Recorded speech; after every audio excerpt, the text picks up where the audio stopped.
नहीं सहेगा हिंदुस्तान। बांग्लादेश में नरसंहार नहीं सहेगा हिंदुस्तान। बांग्लादेश में नरसंहार नहीं सहेगा हिंदुस्तान। हम सबका है एक ही नारा, हम सबका है एक ही नारा, हिंदू सलामत रहे हमारा। नहीं चलेगी, नहीं चलेगी, नहीं चलेगी, नहीं चलेगी, नहीं चलेगी, नहीं चलेगी। हम सबका है एक ही नारा, हम सबका है एक ही नारा, बांग्लादेश में नरसंहार मुर्दाबाद, मुर्दाबाद।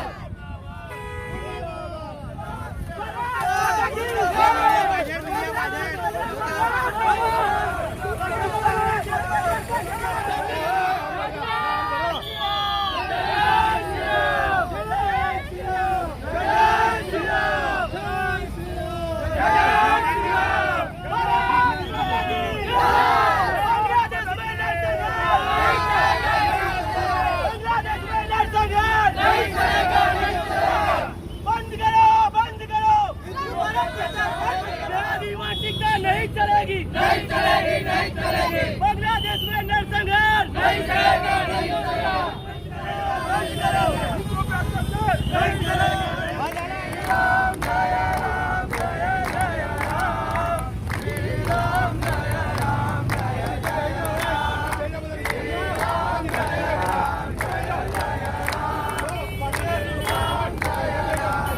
કેયુર કુમાર પટેલ, જિલ્લા બજરંગ દળ સંયોજક। બાંગ્લાદેશમાં જે આપણા હિન્દુઓ ઉપર અમાનુષી અત્યાચાર થઈ રહ્યો છે અને જે દીપુ ચંદ્ર દાસ કે જેમણે એક નિવેદન આપેલું કે સર્વ ધર્મ અલગ છે પણ દરેકનો ભગવાન એક છે, એ અનુસંધાને તેને જાહેર રસ્તા ઉપર એની હત્યા કરવામાં આવી। એટલું જ નહીં, તેને જાહેર રસ્તા ઉપર લટકાવીને ઝાડ ઉપર સળગાવી દેવામાં આવ્યો। આ અમાનુષી અત્યાચારના વિરોધમાં બજરંગ દળે આક્રોશ રેલીનું આયોજન કરેલું છે।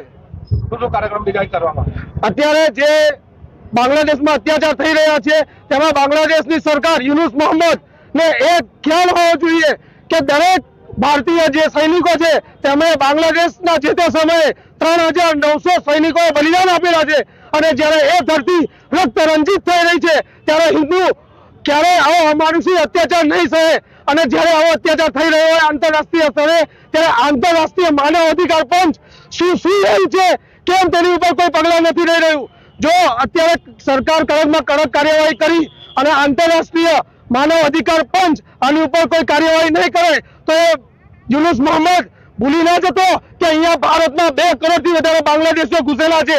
તમે જે અમારા શહેરને રોગડી વ્યક્તિને મારે છે તો અમે એવું મોત મારીશું ને કે અમારી પેઢીઓ તમારી વાત કરશે। આજે અહીંયા શું કાર્યક્રમ રાખવામાં આવ્યો? આજે હિન્દુ જન આક્રોશ કે જે હિન્દુઓમાં જે અત્યાચાર થઈ રહ્યો છે તેના વિરુદ્ધમાં હિન્દુઓની સુરક્ષા આંતરરાષ્ટ્રીય સ્તરે વધે અને માનવ અધિકાર પંચ તેમજ સરકાર કડકમાં કડક કાર્યવાહી કરે તે અનુસંધાને અમે હિન્દુઓ એકત્રિત થયેલા છે।